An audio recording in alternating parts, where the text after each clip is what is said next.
Rocky called me again and said, hey, guess what? My son's breaking in the business, and he's starting out there in Memphis. He doesn't have any money and no place to stay. I said, well, he does have a place to stay. One-on-one.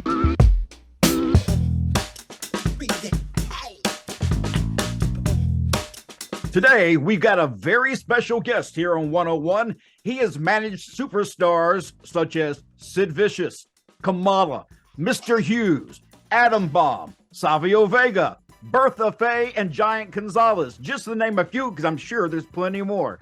Ladies and gentlemen, please welcome Bruno, Downtown Bruno, to the show. Well, thank you very much, Mac. It's an honor and a pleasure to be here with y'all. And it's funny. You're right, everything you just said. But when I managed Savio Vega, he wasn't Savio Vega yet. He was that mighty Quang. A little trivia there. Yeah, he became Savio Vega after he unmasked. But when I was managing him, he was the masked wrestler as Quang. Now, just below Downtown, I'm guessing this is the same way you're viewing this right now, but Teddy Long is also here, my co-host, WWE Hall of Famer, Teddy Long. Teddy, how you doing? Hey, man, I'm doing great. Just happy to be right here and do another part of One-on-One. And, boy, that we have an outstanding guest today. Downtown Bruno, been my good friend for over 20 years, man. You know, we kind of followed my career, and I followed his. So we've, done a lot together. And it's just an honor to have him here on the show today. Bruno, well, it's an honor for me to be on here with both of y'all. It's very nice to meet you, Mac. Thank you. Same here. For the first time. And Teddy, as he said, we've been friends for over 20 years. And it's great. It's like the only time Teddy and I get to see each other anymore is at Washed Up Convention. I'm sorry, I mean Legends Convention. Yep. Last time we ran into each other was in Jackson, Tennessee on Jerry Lawler's 50th anniversary in the wrestling business. Teddy and I were both there. And then we just seen each other last week or 2 weeks ago at Sportskeeda in Winston-Salem, North Carolina. So it's nice to have those conventions. It's great to meet the fans and see some people you used to know, but it's really good to reconnect with old friends that you really were truly friends with, not just acquaintances or people you dealt with in the ring. And that was great that me and Teddy got to sit together. So during lull in the action, we got to, visit and talk and reminisce. And the damnedest thing, a lot of times, like, you have to come around in front of the table to get your picture made with somebody or whatever. There was a young fella or a young lady in a wheelchair. So I had to come around and get in front of the table to get my picture made with the person, because obviously they couldn't, stand up. Yeah. So I says to Teddy, he was signing an autograph. He was standing up. I says, Teddy, I moved your chair out of the way. Don't sit back on it, because I'm moving it because I had to get around. He goes, okay, but I think you didn't hear me right. He sat down, and I felt just terrible. And Teddy, did you bust your ass in a chair? Well, I was pretty close, so I didn't fall too hard. But that's one of Harvey's ribs. Okay, that's it. As you know, I've been in the business 43 years. I've never ribbed anybody. Well, and I know exactly what to do. I no-sold it. No. I mean, I felt it. Now, all joking aside, I couldn't wait to talk to Teddy. You know damn well I didn't do that on purpose. Oh, yeah, I know. Hey, man, it's all in fun. It's all in a day's work and having fun. Right, we did. I just thank God nobody got hurt. I guess you were just busy signing autograph. You didn't really hear what I said or just whatever. Teddy could have been in his own little world at that time. You never know. Right. Let me ask you, just off the top, what should we call you? Do we need to call you Harvey? Do we need to call you Bruno? What do you prefer? Oh, I prefer Bruno's my birth name. And okay. I'm used to it. So yeah, that's great. Can you explain the difference between who Downtown Bruno is and who Dr. Harvey Wippleman is? Well, yeah, Dr. Harvey Wippleman is just Downtown Bruno under a different name. That's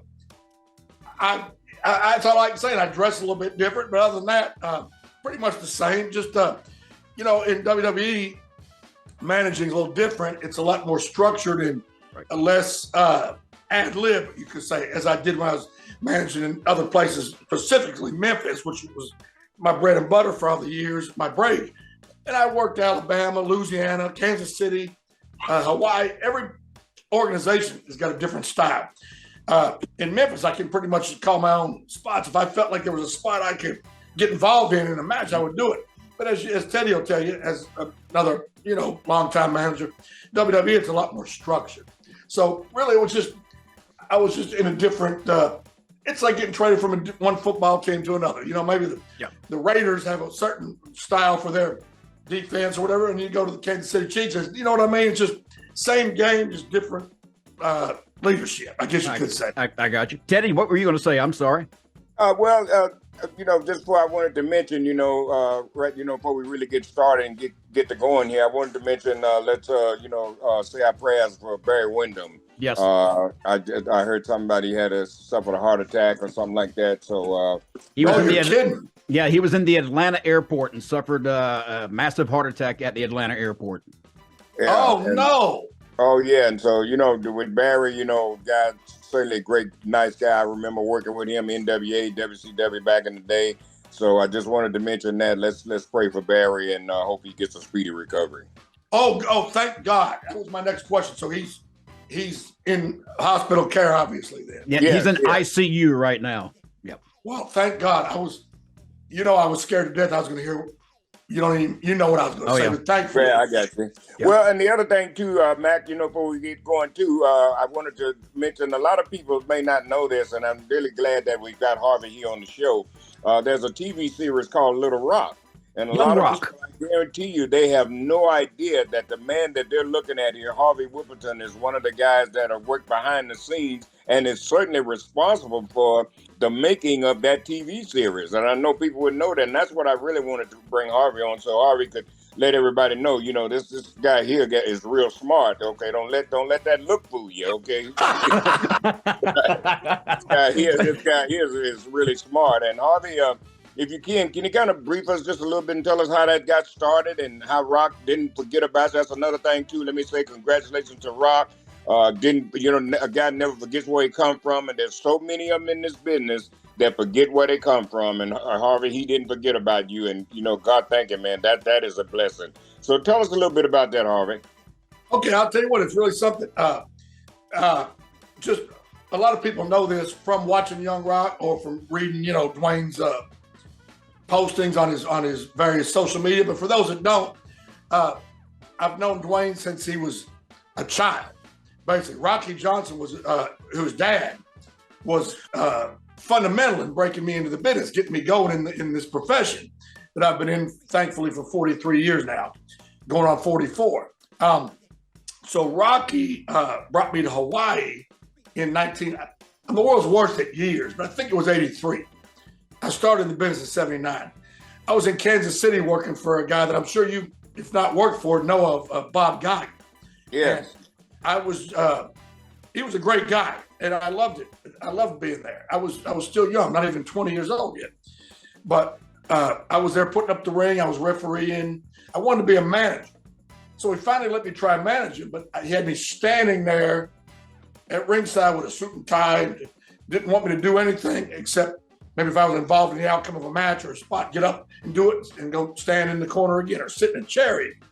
And that wasn't any fun. And I mean, believe me, I understand we're not in the business to make it fun. But I mean, I don't think it was even fun for the audience to watch that. I liked it. Right. Like in Memphis, I ran around the ring and hollered, yelled, whatever. Well, that didn't start till later. Rocky seen that in me and brought me to Hawaii and let me manage. And that's how I started managing, running around the ring, choking the guy when the referee wasn't looking. Like we talked about earlier, it wasn't structured like WWE. It's more ad-lib. You see a spot, you take it. Well, anyway, Rocky brought me there to Hawaii, and Lawler, who's another one of my mentors, one of my dearest friends, not only in the business but in the world, came to Hawaii to work some shots for Polynesian Championship Wrestling. And he watched me managing some other guy, and he said, "Oh my God, you're a good manager." And he asked Peter Maivia and them, could he, or whoever it was at the time, could I manage him that night? And they said, of course. So I managed Lawler, and Lawler loved the way I managed. So that's when I got my break, and I got shot to the moon in Memphis. To get back to the original question, it all ties together. What I'm saying is that's when I became very close with Rocky. Well, a little while later, Rocky came to work USWA or CWA at the time, which was the Memphis territory. And he called me up and says, Bruno, where are you staying? I said, well, even though I'm a Memphis guy, I stayed in Nashville at the old Alamo Plaza hotel court. It's tore down now for years, but back then, there's a place that, the boys could stay. He paid like $80 a week. And it wasn't no fancy hotel, but that's where we lived. Rocky had other plans when he came. He brought his son with him, Dwayne. He had other plans, and I won't get into that because that's a whole nother story. But he asked me would I let his son live with me. And of course I knew him, from Hawaii and everything. I said, of course, Rocky. So Dwayne came and lived with me.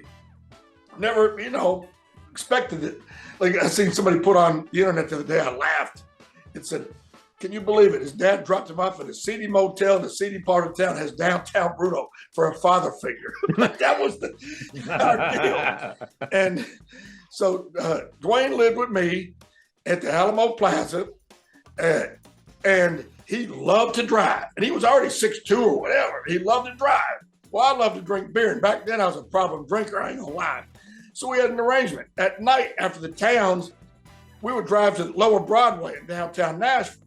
Well, now it's all gentrified. Now it's got Hooters or whatever, Coyote Ugly, Hollywood Planet Hollywood. Back then it was nothing but old redneck honky-tonks and beer joints, alcoholics, drug addicts, prostitutes, guys singing in the street with a bucket in front of them, you name it. It was the worst place you could be. So naturally, that's where me and Dwayne went every night after the towns. And he would drive me. I'd drink beer. He'd stand behind me in the bar. He looked like he was 30 when he was that age.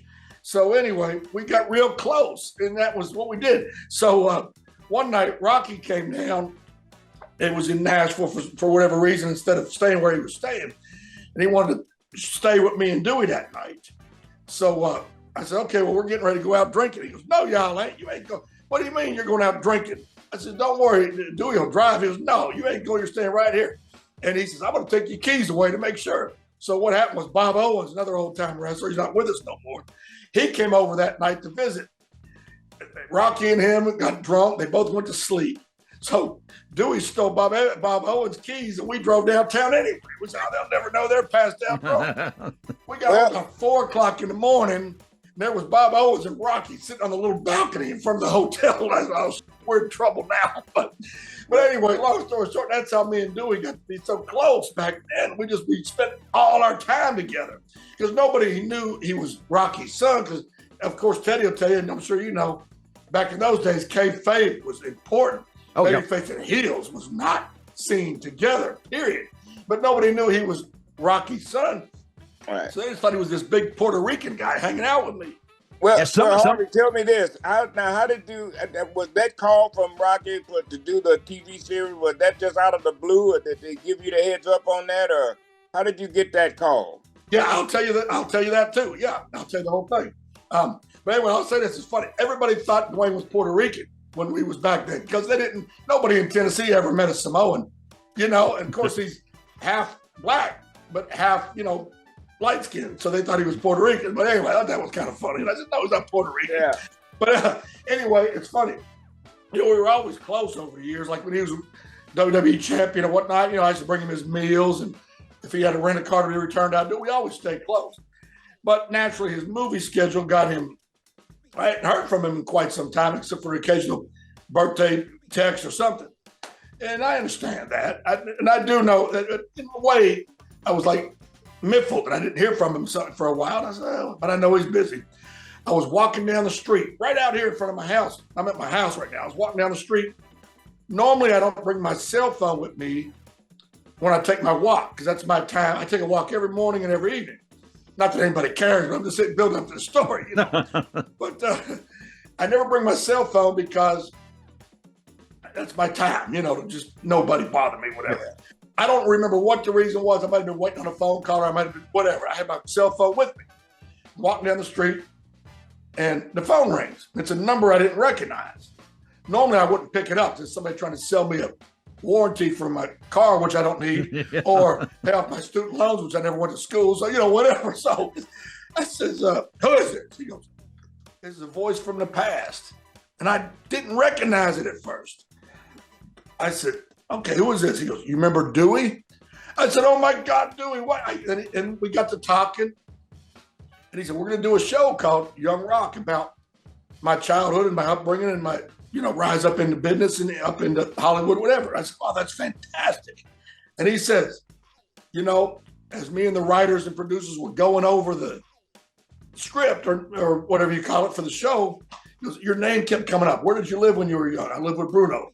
Who got you your first car? Bruno. Where did you, who'd you travel with? Bruno. Who used to referee your matches? Bruno. He says, oh my God. He goes, I had to call my mother and get your number, and I got you. And we had a long talk. By the time we was hung up, we were both in tears. No joke. Because we go back from, 40 years or whatever. Yeah. In fact, some of the best episodes of Young Rock are the ones where he is staying with you in that hotel that you were talking about. And the connection that you two had, that was actually one of my favorite episodes that I've seen, was that whole, relationship between the two of you. Well, I appreciate that. And, the actor that plays me, Ryan Pinkston, who's a great guy, we actually had Zoom meetings every week up until he started playing me. We still have I go to the set at least, every time they're doing a wrestling scene, I go to the set almost every time. Because I don't need to be there when they're doing, him in high school or whatever. But, and Ryan, and we had Zoom meetings, excuse me. And he's a real nice young guy. He's from Baltimore. So he don't sound like me. He sure don't have the gravel voice of me, but he don't have the accent. So he had to learn how to laugh like me, talk like me, and his mannerisms. And he did a fantastic job. He watched old YouTubes of me and he's a little shorter than me and a little stockier, but he's done a great job trying to portray me. So yeah, you're from Mississippi. Are you from Mississippi? Is that correct? Yeah, just okay. That's where the southern right outside of Memphis, Tennessee. Yeah. So I was born in West Virginia, but I've been here basically my whole life. So let me ask you, when it comes to some of the people that you managed over the years, one of those people that I found interesting was Bertha. You and Bertha and that whole love story and everything.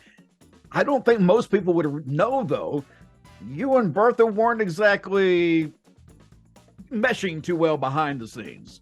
No, we really weren't. I'll say this, she is no longer with us, and I wish her no ill will, even if she was still alive. I'm not that type of person anyway. No. But no, we weren't friends, that's for sure. It was strictly a business thing. Like if she was still alive, and God bless, I wish she was. If she probably would have been at those conventions like me and Teddy were talking about. Yep. I would certainly be friendly to her and cordial. And if they wanted me and her to be in the booth together because of our deal, I would do it in a heartbeat. So it's not that, but as far as business, it was just, we weren't on the same page. It just. But the good thing was, though, that angle really did work with a lot of fans and that whole love angle thing. So you guys pulled it off, even though you didn't get along behind the scenes. Right. Well, that's, as far as I'm concerned, business is business. Unless it's somebody that I absolutely despise. I said the word for you, despise. Yes. Yeah, there are some people in this business that you simply despise. You ain't lying. And here's what the cool thing is. We're on this great podcast right now, and I've done other podcasts with different folks. I don't even mention those people. I'm not going to honor them or glorify them by even saying their name. I don't either. I told Mac just the other day, we were talking about a certain individual, and I said to him this. I said, my mother always told me if I didn't have anything good to say about somebody, then don't say nothing at all. So that's exactly how I am about it, because I'm not going to, feel into that. All that is just propaganda. I ain't got time for that. Well, I have seen. Harvey, I want to. We got to go to break, Mac? No break. No break. We're going to go right on through. Okay, well, I just want to say to Harvey, man, thanks so much, for being a part of this one-on-one and telling your story about Young Rock, because I guarantee you, none of the fans or nobody knew that you were the man behind the scenes and growed up, with Rock when he was a kid and everything. And brother, he didn't forget about you. He thought, he remembered that you took care of him. So, man, that's, if a lot of other guys was like that, man, this would be a lot better business. So, Harvey, thanks again, man. Thank you so much. Well, thank you. We're not wrapping up already, No. I got more questions for you, so don't go anywhere. I ain't going nowhere. I'm enjoying it. I was going to say to expand on what Teddy just said, what you asked a little while ago. Here's the funny thing. We asked about the phone call from Dwayne and all that. Well, fast forward, back when he was 14 and 15, is when, he was driving me around in Nashville and we were stealing Bob Owens' car, whatever. Well, fast forward to when he was 25 is when he broke in the wrestling business. And that's when Rocky called me again and said, hey, guess what? My son's breaking in the business and he's starting out there in Memphis. He doesn't have any money and no place to stay. I said, well, he does have a place to stay. Yep. And he stayed with me again when he first broke in the business, because I was back home here in Walls, Mississippi, which is a suburb of Memphis. So you may as well say Memphis. And he came down and stayed with me until he got some checks under his belt. I helped him find a place to stay. He wanted his privacy, But he stayed with me for several months until he got his own place. And that's back when I lived in my trailer up in Lakeview, which is here in Walls. And strangely enough, about 2 months ago, he came down and did CBS Good Morning, or Good Morning CBS, whatever it's called. And we came, and you can look it up online, I believe. He came up to Lakeview. The people that I sold the trailer to years ago still live there, a Mexican family. Is it okay if we film here at your trailer, this, that, and the other? And, oh, yes. Can we meet Dwayne, have a picture? Of course. And he came back down the Walls and did CBS Good Morning in front of the old trailer in Lakeview. So that was a wonderful deal. Didn't you buy him his first truck or his first automobile? Yeah. Yes, I did. That's a true story, huh? True story. 100% true. Hey, we guys, were downtown. We're talking about one of the hottest movie stars in Hollywood today, The Rock, Dwayne Johnson, man. Yeah. And you bought him his first vehicle, but in return, he did something for you. Bought me a brand new Ford F-150. It's sitting out in front of my driveway right now. And I don't drive it much. I drive it to special occasions, or I drive it. I drive it, but I have a red truck that I usually drive around. So I'm not going to wear out my brand new truck. I want it to last me the rest of my life. Oh, yeah. I don't blame you. I don't blame you. Yeah, we're all three cheap here, just as I can tell already. So Exactly. There you go. Let me ask you, I know that you say you don't like to talk ill with people, and we're not going to ask you to talk ill, but there was one incident that I remember way back when you actually kind of went off the handle on a live TV program, wrestling program, early days. You attacked an announcer. Is that correct? I'm trying to remember. It was an announcer or somebody. I remember you attacking. I'll tell you the story. And I don't mind saying this because he's not a guy that's everybody knows. You know what I mean? I wouldn't want to talk about using this for example, of course. I'm just saying, if I didn't like Teddy and you said, well, how do you feel like Teddy Long? I'd say, I'd rather not talk about Teddy Long. That'd be the extent. Oh, you know what I'm saying, of mine. The reason I'm using him for an example, because everybody knows we're good friends. So, but anyway, this is different. Now, Memphis territory, where I got my button, where I became a made guy. If it was like the mafia, I worked there for years. That's where I got my first break. It's my home. It was my whole life. So, years later, they hired some guy. Now, him, I'm not going to glorify him by mentioning his name. They hired a guy to come in, be like the chief operating officer of Memphis Wrestling. And Lawler and Jerry Jarrett let him do it. Jerry Jarrett ended up selling his share of the company to this guy. So this guy had points in the company. So he had some say-so. He didn't know no more about running a wrestling business than I know about flying a jet airplane. But he thought he knew everything, this guy. So for years, as y'all probably know, there was an announce team named Dave Brown and Lance Russell. Yes. That were the face and the voice of Memphis Wrestling. Well, he decided he wasn't going to pay them no more. He wasn't going to pay no more. So I've got this guy that just came out of the broadcasting school that'll do it. And then another guy named Michael St. John, who had done wrestling before, was going to do it for a lot cheaper than Dave and Lance. So there's Dave and Lance gone. Michael St. John, good guy. I mean, they called him up and said, hey, Lance Russell quit, Dave Brown quit. Would you come in for X amount of dollars? So I don't blame him. There's this young guy from the broadcasting school that didn't know his ass from his elbow. Excuse my French. Okay. Working for free. He said he just wants to work for free just to be on TV. Then we had some part-time referees that just did TV and did some of the spot shows around the Memphis area, which is fine. They didn't get paid for TV, but they get paid for the spot shows. Well, I always got paid because I was, like I told him, this is professional wrestling. Professional means you get paid. I'm not trying to break in, so we were there at Channel 5 one morning. I'd been there for almost 30 years or something like that. And Larry Burton walks in and says, well, from now on, we're not going to pay you no more to be on TV. I said, what? He goes, Bill Rush. I didn't want to say names, but never mind. Bill Rush, who works at the auto parts store, decent referee. I'm not going to put him down, but didn't do it for a living like me. Yep. Bill Rush said, if we'll let him do the matches at the Coliseums, house shows, besides just the spot shows, he'll referee on TV for free. So we're not going to pay you no more. So if you ain't going to pay me, I ain't going to do it. And I was in charge of the rings at the time, too. Don't forget. I was in charge of putting up the rings. I didn't own the ring, but I was in charge of putting it up, taking it down. I had my own ring crew, the whole bit. So Larry Burton goes, not only that, Bill Rush is better than you anyway. He put his finger in my chest. Man, I reached back and I punched him in the face as hard as I could. Bang! He reached back, grabbed me by the throat. I grabbed him by the throat. Now we're in this room with all kind of dials and monitors and switchboards and whatnot, probably $1 million worth of equipment. Yep. He shoved me back against one. I shoved him back against the other. Lawler and Mike Samples come in. They're breaking us up, but they're laughing like hell at the same time. As Lawler even said later, he goes, Jesus Christ, I didn't know we had another Bruiser Brody on our hands with Bruno. And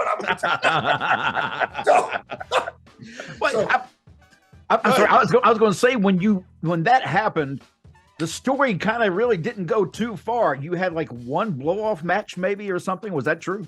No. Let me tell you what happened. Larry Burton says, you're fired. You're fired. That's it. You get out of here. Get out of here. So about that time, there was a match in the ring. And I looked out and Bill Rush was out there refereeing. He came back. And then the announcer, Tony Friedman, along with, I said his name, Tony Friedman and Michael St. John are out there calling a match. Or no, they weren't calling a match. They were saying, hey, coming up next, whatever. I says, Lawler, I'd like to kick this bleep out of Tony Friedman.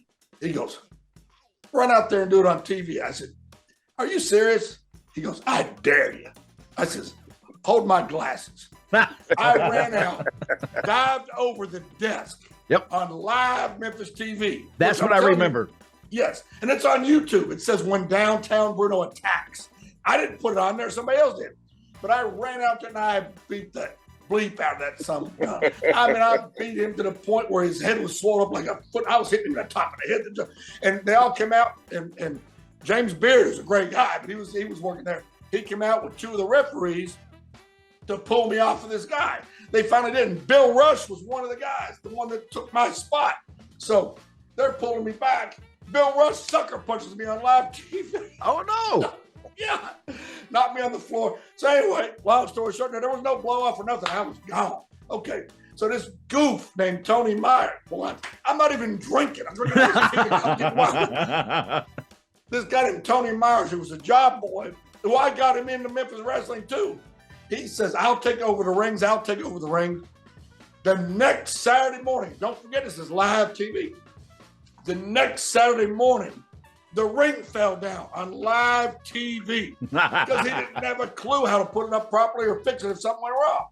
So they had Steve Dahl, great guy. He's no longer with us, God bless him. One of the well-done tag team. He was working in Memphis at the time. They knew we were good friends. Now, bear in mind, this is back when we had the answering machine sitting on our table, at home. There was no cell phones then. You know how it was, your voice, hi, this is Mac Davis, leave me a message at the tone, beep, and you'd listen. And hey, Max, it's Bruno, pick up. Okay, you pick up, whatever. So I'm sitting there in my house watching this. Steve Dahl, hey, Bruno, this is Steve. Listen, they've decided to lift your suspension. He goes, hey, they're listening to me. I know you're here. Don't pick up. Yeah, we've got a problem with the ring. If you could come help us. Don't pick up. And he knew I was watching. So finally, Larry Burton calls me later. And, we've decided to reinstate you. I said, no, you decided that Tony Myers don't know how to put the ring up and take it down or fix it when it breaks. So I got Tony Myers fired. I got my ring crew hired back. She fired all them too. And I got my job back for more money. So the best thing I ever did was beat the hell out of that something. And I hate to cut because we're running out of time. Our Zoom time's running out. The one thing I do want to get across, first of all, how do people contact you, Bruno, and find out more information, any merchandise sales, anything like that? Well, I'll tell you this. I have a friend Actually, Teddy met him at WrestleKid. His name's Dan Matthews. Remember the guy that had the shirt on, similar to the one I'm wearing? Yeah. Yeah. He's got a Facebook page that's called Downtown Bruno Bookings and Appearances. He handles it. He monitors it. He does the whole thing. So, anytime anybody wants me for a booking or an appearance, email, or whatever the word is, message him on that Facebook, Downtown Bruno Bookings and Appearances, and he'll get back with whoever it is and take care of it. Sounds good. We're going to have to get you back, too, because 30 minutes on this show goes so fast, and we need just scratching the surface so far. I'd love to. This was a lot of fun. We enjoyed having you here, Teddy. It's like an easy day for you and I. We just kind of sit back and listen. Well, I enjoyed it, man. I did learned too. a lot of stuff, you know, and some of the stuff that Bruno was talking about, I never knew anything about that. I never knew he just turned into Tarzan on live TV. Oh, you got to go see that. By the way, again, what is it? Bruno Attacks? Downtown Bruno Downtown Bruno Attacks, yeah. Okay, I'm going to go pull it up. Guess as soon as we hang up here, man, I'm going to take a look at that. And once again, Harvey, we want to say thank you so much for being a part of One-on-One today, man, and we're definitely going to have you back on the show.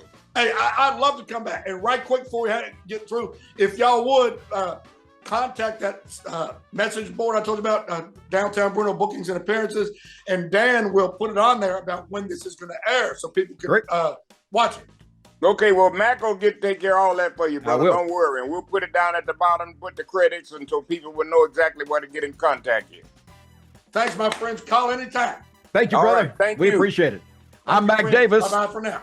That's Downtown Bruno, and that is WWE Hall of Famer Teddy Long. And this has been One-on-One. Holla.